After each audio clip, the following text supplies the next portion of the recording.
Well, it is the third snowstorm in 1 week, third winter storm, and it is right on top of us. This time, it is mainly snow, and it is putting it down across parts of central and eastern Kentucky. Fox radar is lighting up. We got more snow to go as we head into the overnight and into part of the day on Thursday. We're tracking the latest from Mother Nature, and Old Man Winter is straight ahead with full team coverage on the Fox 56 10 o'clock news.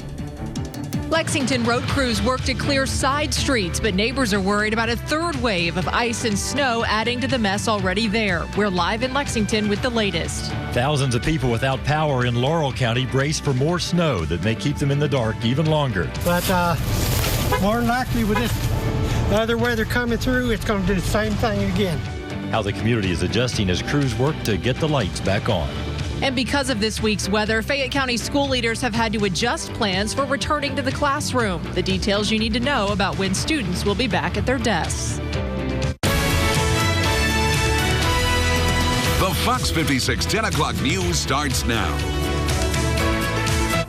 Good evening. Snow is falling again across Kentucky. That is on top of all the ice and snow that we have already had. Our weather-worn day continues. Let's get straight to Chief Meteorologist Chris Bailey. You know, some parts of the region already have picked up 3 inches of fresh snow on the day, and most of that has been falling just over the past couple of hours. Winter storm warning is out for a large chunk of property here across the Commonwealth. That includes Lexington, Versailles, Nicholasville, Paris, Point South and southeast from there, south of the Bluegrass Parkway.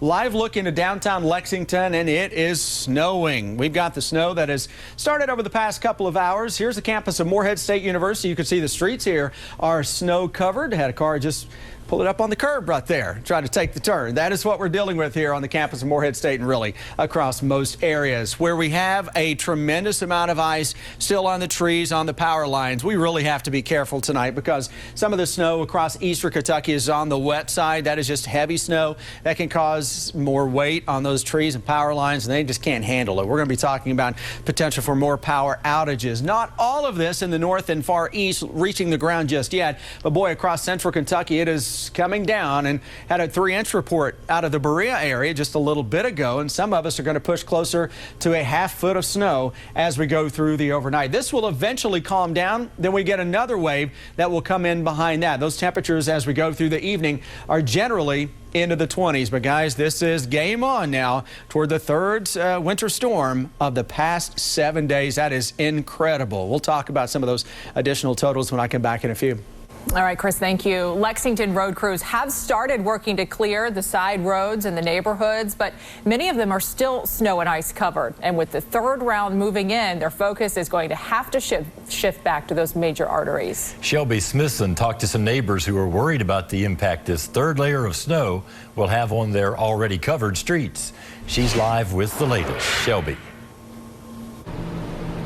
Well, we are already seeing some of the main roads that were clear earlier today becoming covered in snow again, like right here on Man o' War. So this is where road crews will be returning their focus, but many Lexington neighborhoods are still dealing with the first and second rounds of winter weather. The roads look like they hadn't even been touched. Stacy Hoskins lives in a neighborhood off Polo Club Boulevard, a prime example of highly traveled roads being cleared while side streets remain covered. Specifically here in your neighborhood, how has it been trying to get in and out? Oh, you can't. I mean, you can't. If you haven't been out clearing already, then you're not going anywhere. Across the street, her neighbor Michael Gilmore has been out shoveling his driveway to make sure he can get to work. I drive back and forth to Paris. I actually drove my truck today. I drove my car Monday, and you definitely need all four wheels going. And they're both concerned about what another layer of winter weather will mean for their already icy neighborhood. And if somebody had a major emergency, is our ambulance crews actually going to be able to get in here and get people? Can the cops even come in and help? That's a big concern. Lexington Streets and Roads Director Rob Allen says this time it likely won't take as long to get those major roads clear since they had already been clear earlier today. And so he's hoping road crews can get back to work on those side roads and neighborhoods as quickly as possible. Live in Lexington, Shelby Smithson for the Fox 56 10 o'clock news. We continue to track power outages in Kentucky. This map shows the areas without power. Right now, more than 70,000 people are in the dark and many are without heat. You can see most of the outages are still in southern and eastern Kentucky. Some of these areas have been without power since last week. And more snow could weigh down even more power lines. Crews are working through the night, regardless of conditions out there, to restore power. Phil Pendleton has more on their work. He is live tonight in Corbin. Phil. Marvin and Kristen, within the last couple of hours, about 1,000 more people here in Laurel County have had their power restored. The lights have come back on. The heat has been regenerated. All of this as electric crews are working extremely long hours through the freezing cold and soon to be in very snowy conditions to get the power back on. The electric in our place just came on last night for about an hour and went back off. But Taylor Couch's electric is back on now, but for how long, with possibly heavy, wet snow on the way? But more than likely with this other weather coming through, it's going to do the same thing again. But these crewmen still do all they can to put the lights back on, even if it's just for tonight or maybe just for a few hours, working during the day or through the night. Officials say they're doing it as quickly and as safely as they can. What are you doing to get by without power, basically? Propane and sandwich meat. We lost power for about 8 hours the other night. What was that like? We did well. We have a propane heater that we had got, and so we ran that for most of the night, and so we did good with it. Everybody stayed. And I'm standing just off of exit 29 here in Corbin, and just in the last 15 minutes or so, a very light snow has started to fall. Now, electric crews have been able to get help from other states to come in. Those crews from Georgia and Alabama are here assisting those Kentucky crews, more than 200, trying to get the power restored. And again, they will be working through the night, and I'm told they will be working while the snow comes down. Live in Laurel County, Phil Pendleton for the Fox 56 10 o'clock news. A lot of people thankful for that. Phil, thank you. Electric crews say the longest repair jobs are those that require replacing broken poles, which are often in rural, hard-to-reach areas. When students will be back inside Fayette County Public Schools has been rescheduled again. This time, however, more grade levels are returning than expected. District leaders say that kindergarten, first and second grade students will go back next week, weather permitting. Those in grades 3 through 5 will return March 3rd. Shelby Lofton reports. Just as the case count in Fayette County started to decrease steadily, another roadblock. Interim Superintendent Dr. Marlene Helm explained why the return to school was postponed again. We did not see the weather coming. We did not realize that our driver shortage would be as dramatic. Around 34 vacancies and 23 drivers unable to return for a variety of reasons. We have an active campaign of trying to get more people hired onto the district to backfill these positions to be able to get all of our children in. Kindergarten through second grade will be back in seats next week. Grades 3 through 5 will join them in the middle of the first week of March. Interim Superintendent Dr. Marlene Helm told me back in January that research showed it's especially important for those younger students to get back inside the building to learn classroom practices. They just needed the opportunity to experience school for the first time. Parent Paul Phillips says he's concerned about young students being close together for an entire day. To jam them all back into a congregate environment seems to be just a little bit premature. He says he's comfortable with CDC guidelines, but would rather the district wait until all teachers can be fully vaccinated. We are so close, but it seems that is kind of being thrown by the wayside. Dr. Helm says district leaders want one group at a time to get settled in, back to their routines before more grades are added. But Phillips says this return will be anything but normal. It's not going to be just like it was on March 12th when they walked out. In Lexington, Shelby Lofton for the Fox 56 10 o'clock news. District leaders also confirmed they have booked Rupp Arena for graduation. They say they're working on plans for high school prom as well. We continue to track coronavirus in the Commonwealth. Cases today are on the lower end, as well as deaths. Kentucky adds 1,017 new COVID cases and 18 new deaths. Kentucky now has more than 391,000 cases, the death toll up to 4,336. Although cases are somewhat low, the positivity rate is creeping back up. Today it's at 6.99%.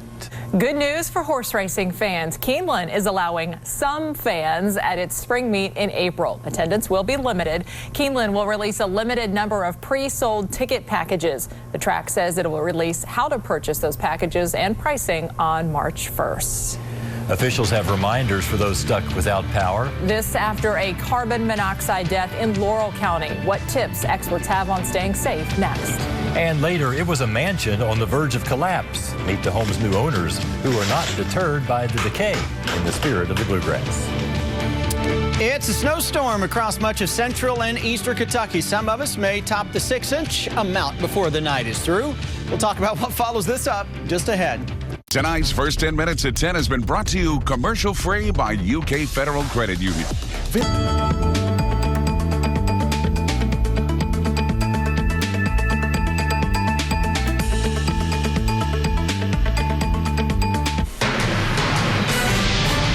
Weather-worn day continues. Snowing to beat the proverbial band now across central and eastern Kentucky. Live look into downtown Lexington, where the snow has really ramped it up a notch or 10 over the past hour and a half or so. And just over the past few minutes now, it's really increasing, and it's putting it down, especially bluegrass region and points to the east. Doesn't mean everybody in to the north and west of us, you are getting snow as well. It's just that heavy band is across central and parts of eastern Kentucky. Morehead State University, we've picked up a good inch to 2 inches already on the day. We're getting reports of better than 3 inches of snow here in Madison County, Estill County, just since all this started. Look at those temperatures into the low 20s now. So two things are happening. One, the temperatures are showing up lower than what the computer models were suggesting.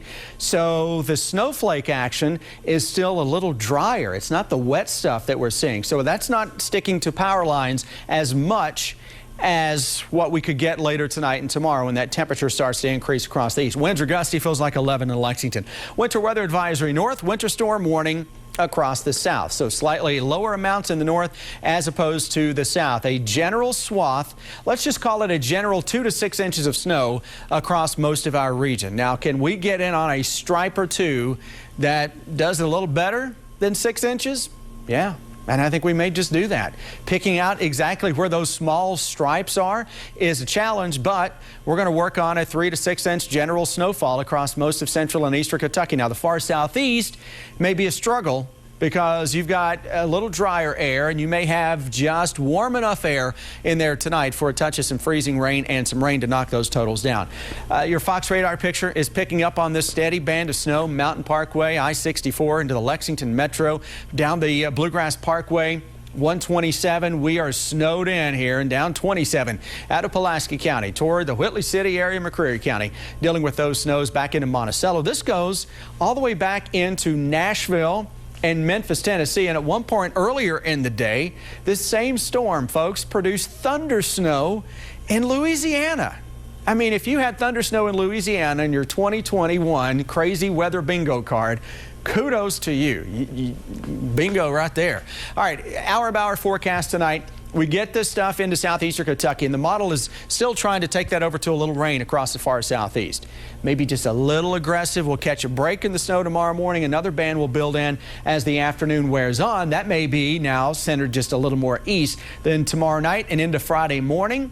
Single-digit lows yet again. We are 5 to 10 degrees to begin the day on Friday. Friday afternoon, we're into the 20s, and that's probably a little overcooked. And we go into the overnight period and into Saturday. We're going to be talking about the possibility of single-digit lows. So this storm, again, coming at us from the southwest, bringing that snow back into central and eastern Kentucky. 3 winter storms in 1 week is absolutely unheard of. Well, you know what? It used to be. That is no longer the case, guys. This is our 3rd winter storm. Let's get past this. Look at day 6, day 7. That's a 50 next week. You know what? If I could give day 7 a hug on that 7-day forecast, I would give it a hug at 50 degrees. Is there a 55 on Thursday? You know what? Listen, tomorrow I may feel better. We may go up to 55 on Wednesday, all right? We'll be waiting. All right, Chris, thanks. This weather is dangerous, though, and a warning tonight after a Laurel County woman died of carbon monoxide poisoning. More than 4,000 people are without power in that area still right now. Some are using generators to get by. But generators can be dangerous if not used correctly. Chelsea Jones talked to state police about how to prevent these tragedies. Kentucky State Police are warning people about the dangers of generators. Troopers say a woman in Laurel County died yesterday from suspected carbon monoxide poisoning. This lady was a pillar in the community, and, you know, people that I work with in the Kentucky State Police, she was family to them.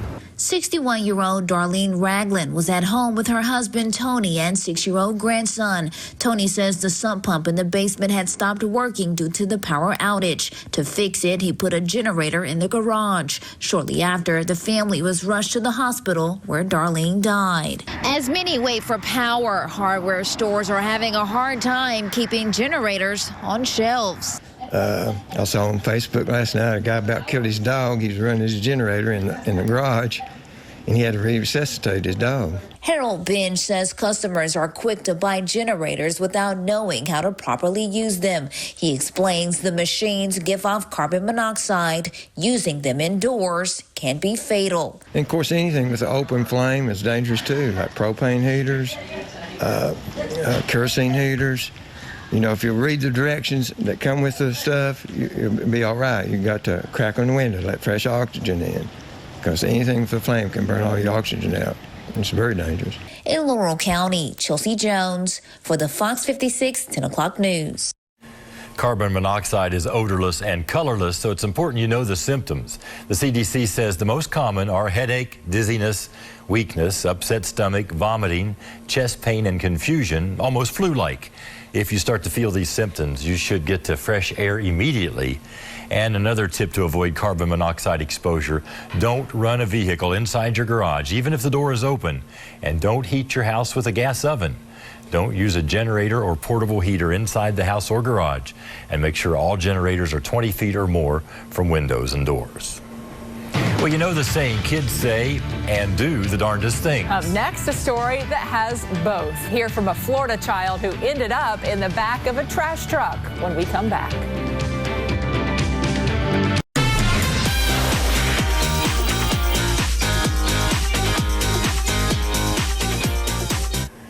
Welcome back. Training paid off for a Florida sanitation worker. You can say that again. He is in the spotlight tonight for jumping into action to save a 7-year-old from being crushed. Last Tuesday, 7-year-old Elias Cudaza climbed into a garbage can while playing outside his Hillsborough County home. Cudaza was hiding when the Waste Connections truck scooped up the trash can and dumped it inside the garbage truck. Luckily, the driver, Waldo Fidel, had his eyes on the surveillance camera, something he said he is trained to do with every single can. He says he noticed something unusual drop, so he quickly shut off the blade and called 911. I got picked up and thrown to where I was going to be a mashed potato. I was thinking this might be the end for me. And it very well could have been. Elias and his grandmother are grateful for Fidel and his quick actions. The little boy says there will be no more playing in the trash cans, and he has told his friends to stay away from them as well. Scary. He's taking it pretty well, though. Yeah. He realizes he shouldn't have been in there. Yeah, and Grandma says she heard the screaming and ran outside to check. Gosh, yeah, no more playing in the trash cans. Well, get this, Silence of the Lambs fans will now be able to stay at the home featured in that 1991 horror film. The terrifying home belonging to the main character, Buffalo Bill, has been transformed into a bed and breakfast. Located about 30 miles south of Pittsburgh, Pennsylvania, the home was recently purchased for $300,000 by a New York-based art director. The House of Horrors has 4 bedrooms, numerous fireplaces, and an in-ground pool. The art director says he plans to give the more than a century-old home a brand new makeover to attract fans of the iconic film. Silence of the Lambs won the Academy Award for Best Picture in 1992 and celebrated 30 years since its release last weekend. I think that's one of the scariest movies Yeah, I've ever seen. I'll pass. Yeah, I don't want to be reminded of what happened in that house. Well, one of the most popular chicken spots gives back to its Louisiana roots. Some Popeyes restaurants in New Orleans hired local artists to decorate the buildings as if they were Mardi Gras floats. The cancellation of parades has meant huge financial losses for dozens of artists, but the chain was able to help give some work to 35 artists. Some of the designs pay tribute to frontline workers with murals and sculptures of nurses, doctors, and other essential workers. Well, I hope they just keep it like that year-round. Yeah, that deserves it's so to be seen. colorful and fits in with that area. Yeah. What a canvas for those artists to be able to it'll work certainly on. make your business stand out. That is what's in the spotlight tonight. Our weather team continues coverage next. More on how Kentuckians are bracing for the third wave of winter weather in just a week. We'll be right back. We continue to track winter weather across the Bluegrass. It's on top of our previous storm. And that snow could make things hard for all of those crews out working across central and eastern Kentucky, tirelessly working to get that power back on. Let's check back in with our chief meteorologist, Chris Bailey. You know what? This snow, guys, certainly is not going to help matters. You got a lot of ice still on the trees, the power lines into many areas. And later tonight, especially as those temperatures rise into eastern Kentucky, that snow becomes a little heavier and wetter. Lexington, snowy, Moorhead, snowy, 22, the current temperature. The wind chill, that is effectively cutting that in half by a little bit. We're down to 11 for the wind chill. Now look at the Fox radar picture that is lighting up with these bands of snow. First off, the winter storm warning, the winter weather advisory that is out for just about the entire region. That swath of 3 to 6 inches of snow into much of central and eastern Kentucky. Farther to the north, you're going to have a little lighter amount. Still, though, that 2 to 4 inch line going to go all the way up toward Interstate 71. Farther to the southeast,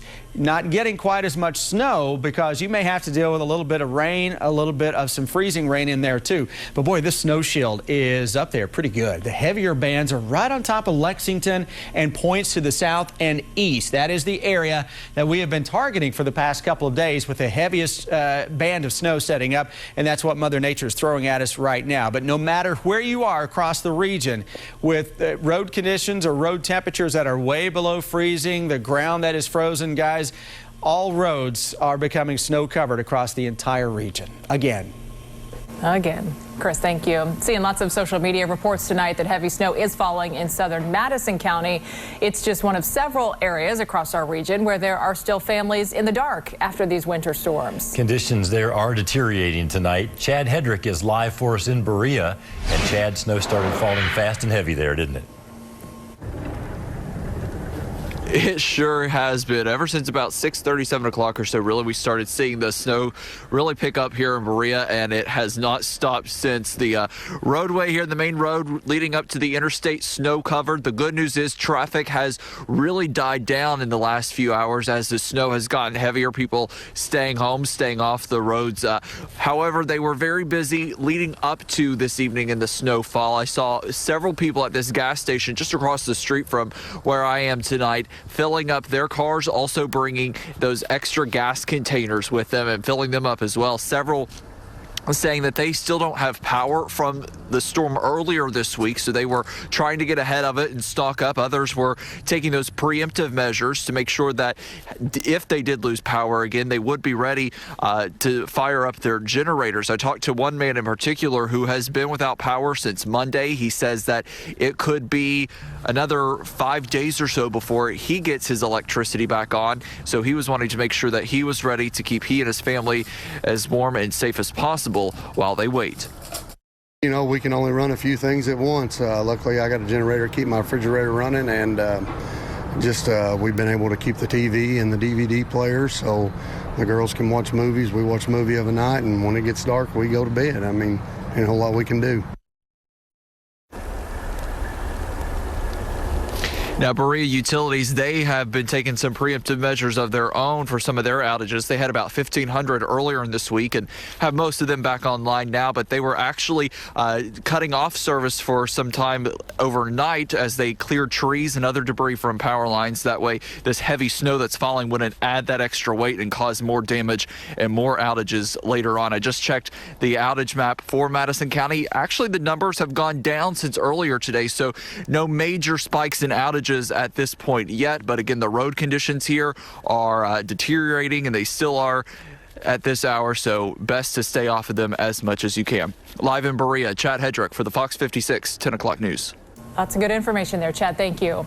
Well, home renovation shows are a big hit on television. Viewers love to watch builders and designers give new life to old houses. But on those shows, the turnaround often happens in a matter of weeks. A Kentucky couple is in for a much longer haul as they try to rescue a mansion that was on the verge of collapse. Their determination defines the spirit of the bluegrass.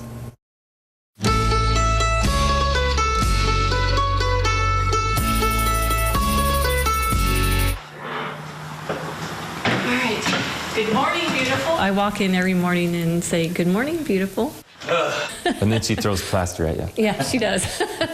Okay, this is another one of the bedrooms. It takes a special eye to see the beauty in this 130-year-old mansion, the potential behind the peeling plaster, and richness behind the ruin. You got to do some of the dirty work to get to the beautiful part. Frank and Carrie Payton are certainly doing the dirty work on this ultimate do-it-yourself project. When it came back that we got her, it was scary. In May of 2020, they became the owners of the Moreland House, one of the largest houses in Mercer County, known to locals as the Castle. And get this, they bought the house without ever having seen the inside of it. The bank wouldn't let anyone in because of liability issues. They got it at auction for just over $78,000 after the property went into foreclosure, which seemed like a super bargain for a house that had once been listed at $1.1 million. But when the Paytons got inside, the dream purchase looked like a nightmare. We had to be very careful with how we stepped when we first got up here. The mansion had been vacant for 15 years and was on the verge of collapse. When it rained, it seemed more water came down inside than outside, and termites had found every timber tasty. We're going to save it so we don't allow it to be taken down. That's what we were worried about, mostly. Moreland House was built in 1891 by prominent businessman and politician Daniel Lawson Moore, a showplace with a 4-story tower and more than 10,000 square feet of living space. A lot of people wanted to save it, but only the Paytons decided it wasn't too far gone. Every single day, I think we find something new that we're like, oh, that's interesting. Yeah. The Paytons are doing all the work themselves, learning as they go, and document it all on a YouTube channel called Frank and Carrie's Adventures. I tried not to bump him, but I'm not real smooth with those controls. The really impressive stuff is down the road, things such as uncovering the large stained glass window, restoring fireplaces, and polishing the woodwork. Frank and Carrie say this project has made their 35-year bond stronger than ever. They believe God led them to this house that didn't seem to have a prayer. We say we've seen his fingerprints all the way through. We have learned new skills, and so we're putting all those skills to work on her.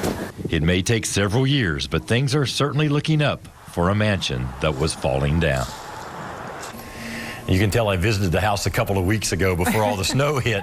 So, of course, now without electricity or heat, there's not much work going on. Oh, goodness. So what are the long-range plans for it? Well, they aren't really sure. Some days they can envision themselves living there, and at other times it seems too big, and they think maybe they would want to resell it.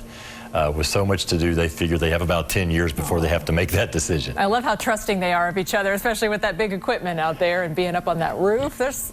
Yeah. I don't know that I could do it. Yeah, they're loving every minute of it. Wow, well, good for them. Can't wait to see it when it's all done. Yeah. Well, a prominent radio conservative host has died, and millions of people in Texas are without power after rare winter storms hit the state. Those stories next in News Notes.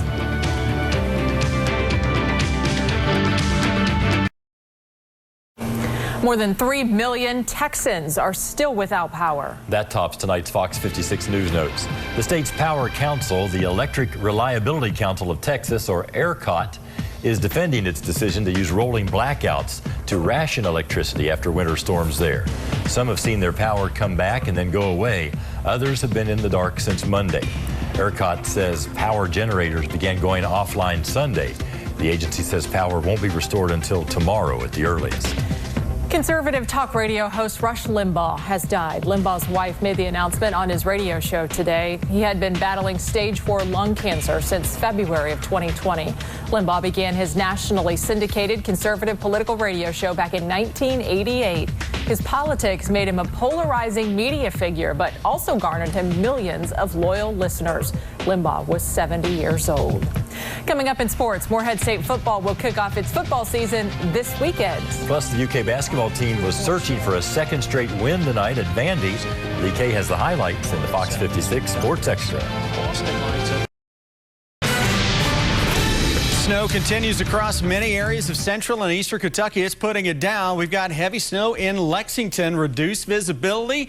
Obviously, the streets are covered again. Roads are covered across the entire area. It's not going to take much. The ground temperatures are way down there. Road temperatures, they're below freezing, so this snow, it just sticks immediately. Take you to London, where you've got snow. Look at the icicles still hanging on here to some of the lights here. It's Interstate 75 traffic in the distance. So we've got snow, we've got ice-covered trees, and now likely snow-covered trees with those temperatures that aren't responding very much at all. Look at 27 into Williamsburg, 31 Harlan. So we are now starting to see a brief little temperature spike across the southeast. Winds are gusty here into central Kentucky, so it feels a lot colder. It feels like 10 in Lexington. Winter storm warning is out for just about the entire area. This is a general 3 to 6 inch snowfall across most of the bluegrass state. Lower a mile so farther north and northwest you get. Even there, though, you could be talking about 2 to 4 inches. Now, can someone exceed that 6 inch amount across east central Kentucky? I think that's a possibility tonight with a few 7 or 8 inch reports that may trickle in first thing tomorrow morning. 7-day forecast with another band of snow tomorrow afternoon after a little break in the morning. Snow showers frigid on Friday. Saturday, we're into the low single digits. Hang in there. It gets better after that. Time now for the Fox 56 Sports Extra. The Wildcats are in Tennessee this week for a pair of games beginning tonight with Vandy. Kentucky had won 9 straight against the Commodores, but all but 2 of those wins had been by single digits. Calipari's Cats had good rhythm in the Music City early on in this game. Brandon Boston coming off the screen, little string music in Nashville, knocks down the 3. Wildcats scored the first 10 points of the game. On the defensive end, Boston gets into the passing lane, goes the other way for the flush. BJ had 12 tonight. Under 6 minutes to play in the half. Wildcats up 10. Keon Brooks to Isaiah Jackson on the lob. Kentucky had 12 points, a 12-point lead at the half. But Vandy starts the second half on a 10-2 run. Cleavon Brown finds an open lane to the hoop. It's a 4-point game. And after Vandy tied the game at 46, Davion Cool Mintz delivers a big 3-pointer. That was huge. Kentucky's next possession, Olivier Sarr posting up 2 of his 10 points here on this dunk, 51-47 Cats. But Vandy was not going away. Scottie Pippen Jr. answers with a 3. He had 21 points all in the second half, back to a 4-point game. And how about the night for Jacob Toppin? This corner 3 was a big one. He finished with 16 points, went 5 for 5 from the free throw line down the stretch. And after Vandy made it a 3-point game once again, guess who? Mintz, not afraid of the big moment. He had a team-high 18 points. Kentucky holds on to get another win, 82-78.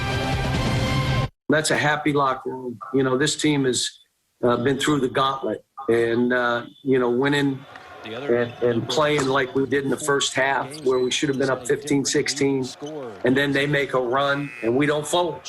We don't fold. We just keep fighting and we push it back to 7. That is big for this team, big. Next up is Tennessee on Saturday. The Kentucky women's basketball game has been postponed one day due to weather conditions. The Wildcats were originally scheduled to host LSU tomorrow night. That game has now been moved to Friday afternoon at 2 o'clock. The 17th ranked women's team are coming off a road win at Florida.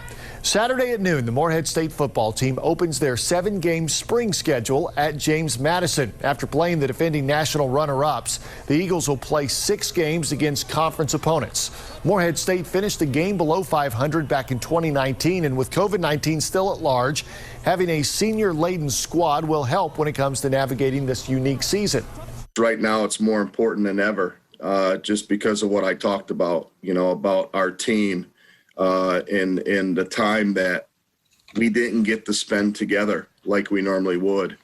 And so when we did engage in team activities or virtual team activities, or when we started practice, that's very important. and it's kind of been the glue to our program. 2 months ago, Joe Chirico led the Paintsville Tigers to a Class A state football title. He wants to do this very same thing in Winchester as the new head coach at George Rogers Clark High School.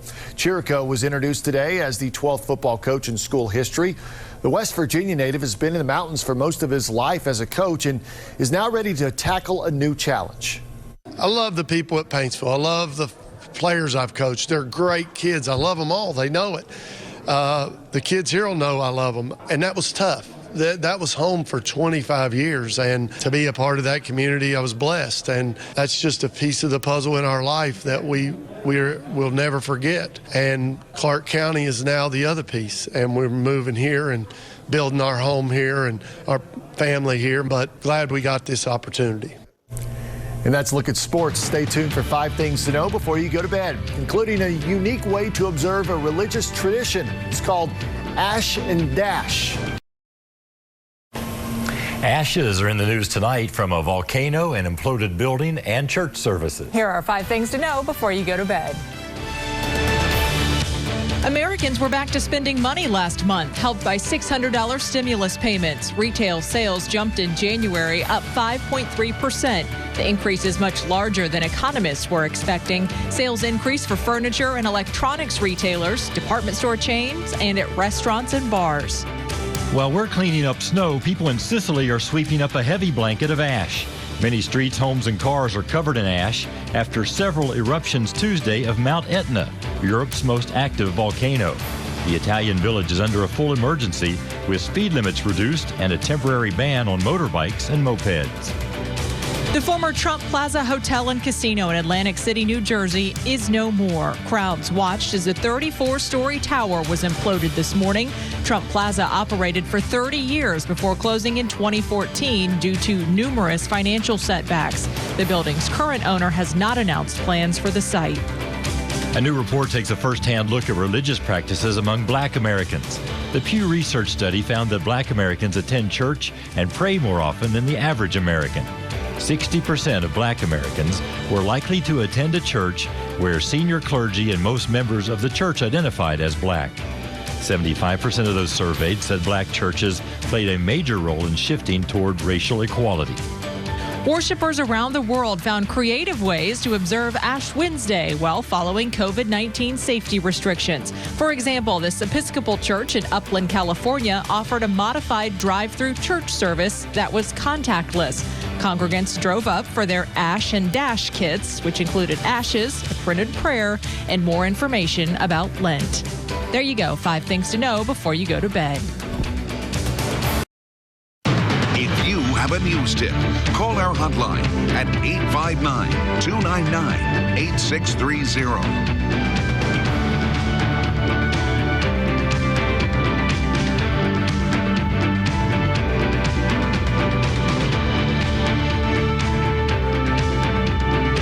Well, you see the snow falling across downtown Lexington. That's the case across many areas. Winter storm warning continues. We're talking about a general 3 to 6 inches of snow into much of the region. Some local amounts may top 6 inches of snow with the next round due into town tomorrow. There you go with the action that is right on top of the region. Guys, it didn't take long for the roads to become snow covered yet again. At least we could see pavement for a couple of hours early in the day. That is progress. Yeah, that little bit of sun looked good for a couple hours. Yeah, and then look forward to next week because that's when we begin to thaw out. Thanks for watching. Have a good night.